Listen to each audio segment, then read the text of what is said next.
علیکم کلاس 2۔ آج ہم اپنی بک کے پیج 18 پر پیاری آپی کی ریڈنگ کریں گے۔ اب آپ پیج 18 اوپن کریں۔ یہ نظم آپی اور بھائی کے بارے میں ہے۔ آپی بڑی بہن کو کہتے ہیں آپی ہمیشہ بھائی کے کام آتی ہے، اس لیے بھائی کو بھی آپی کے کام کرنے چاہیے۔ اس نظم میں کچھ اس طرح ہے کہ کمرے میں ایک چوہا آ جاتا ہے اور آپی اس سے ڈر کر بیڈ پر چڑھ جاتی ہیں اور وہ اپنے بھائی سے مدد مانگ رہی ہیں کہ مجھے بچاؤ بچاؤ، لیکن بھائی کہتا ہے میں آپ کی مدد کیوں کروں، روز ہی تو آپ مجھے مارتی ہیں، میں آپ کی مدد کیوں کروں۔ لیکن آپی اس سے ڈانٹ کر کہتی ہیں کہ اگر تم نے میری مدد نہ کی تو تمہاری شامت آئے گی اور میں تمہارا کوئی کام نہیں کروں گی۔ جب بھائی یہ سنتا ہے تو کہتا ہے کہ میں ڈنڈا لے کر آتا ہوں اور چوہے کو کمرے سے باہر نکالتا ہوں۔ ویسے بھی ہمیں ایک دوسرے کی مدد کرنی چاہیے۔ چلیں اب ہم ریڈنگ کرتے ہیں۔ پیاری آپی۔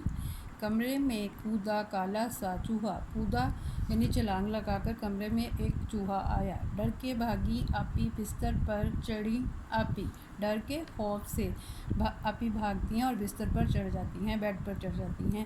بچاؤ بچاؤ بھائی، آفت کہاں سے آئی، آفت ہوتی ہے مصیبت، کوئی مشکل، تو وہ بھائی سے کہتی ہیں کہ مجھے بچاؤ، پتہ نہیں یہ چوہا کہاں سے آیا ہے۔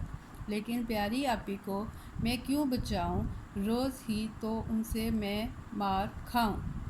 لیکن بھائی کہتا ہے کہ میں کیوں بچاؤں، روز ہی تو یہ مجھے مارتی ہیں۔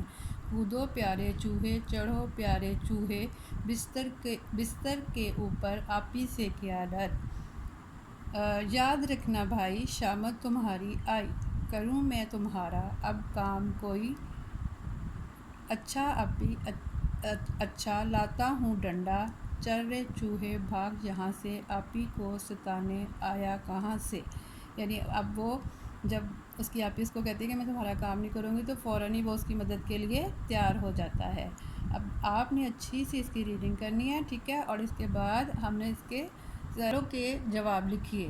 یہ نظم کس کی زبانی ہے؟ یہ نظم بھائی کی زبانی ہے۔ آپی نے کس سے مدد مانگی؟ آپی نے بھائی سے مدد مانگی۔ بھائی چوہے کو کیوں نہیں بھگا رہا تھا؟ بھائی چوہے کو اس لیے نہیں بھگا رہا تھا کیونکہ وہ روز ہی آپی سے مار کھاتا تھا۔